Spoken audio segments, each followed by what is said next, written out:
കൃഷ്ണ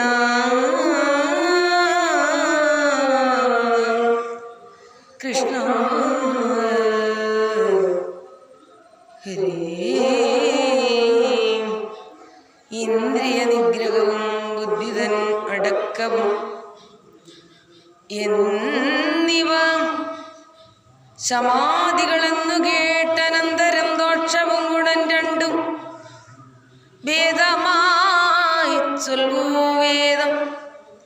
ഈശ്വരുണ്ടതിൽ ദ്വൈതകാരണം വേദമെന്നോ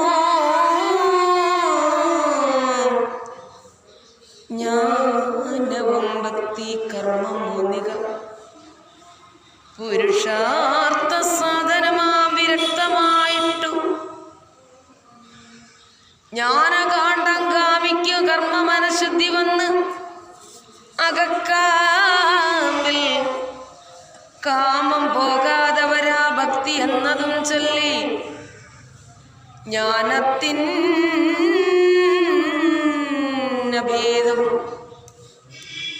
കർമ്മത്താൽ ഗുണദോഷ ജ്ഞാന വൈരാഗ്യ കർമ്മവിരുദ്ധമല്ല ഭക്തി ജ്ഞാനമാ വിവേകത്തിനായിക്കൊണ്ട് ഈ വിധിയെന്നും ജ്ഞാന വിഗ്രഹൻ കൃഷ്ണൻ അരുളി ചെയ്തവാറും തത്വസംഖ്യകൾ പലർ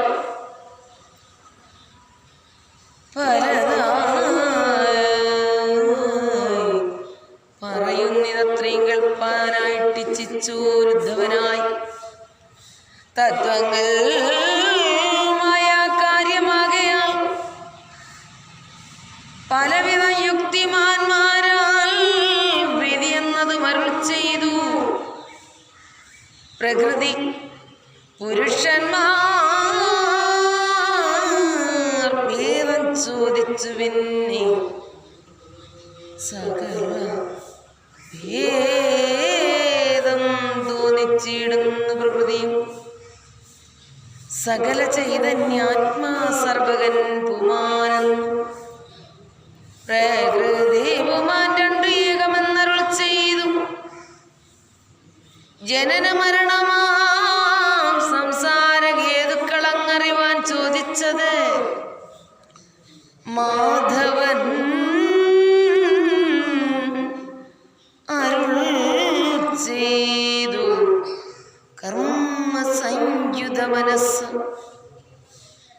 ഓരോരോ ശരീരത്തിൽ ചെന്നു വ്യാപിച്ചു വിട്ടിടുന്നത് ജനി മൃതി പൂർവദേഹത്തിൻ തോന്നൽ തനിക്കില്ലാതെയാകും.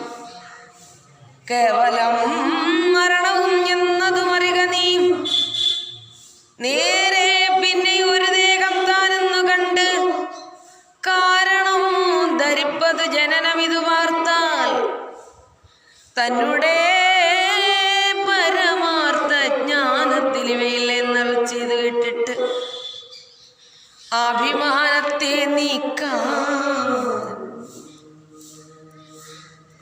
നന്നായിട്ടിരിപ്പ് എന്തെന്നത് ചോദിച്ചപ്പോൾ സംസാരത്തിൻ്റെ പരമാർത്ഥ ചിന്തനം കൊണ്ട് സംസാരാഭിമാനങ്ങൾ കളയാ എന്നതിനും സംസാര വിവേകാർത്ഥമാകിയ ഭിക്ഷുഗീത കംസാരി താനും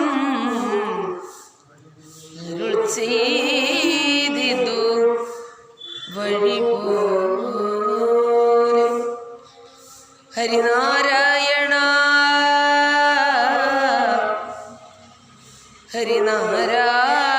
ഹരിനാരായണ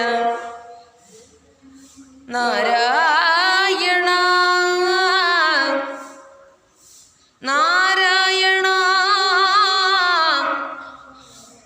ഹരി നാരായണ നാരായണ നാരായണ നാരായണ നാരായണ നാരായണ നാരായണ നാരായണ നാരായണ നാരായണ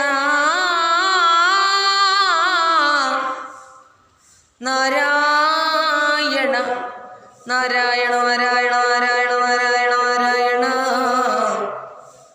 നാരായണ നാരായണ നാരായണ നാരായണ നാരായണ നാരായണ നാരായണ നാരായണ നാരായണ നാരായണ നാരായണ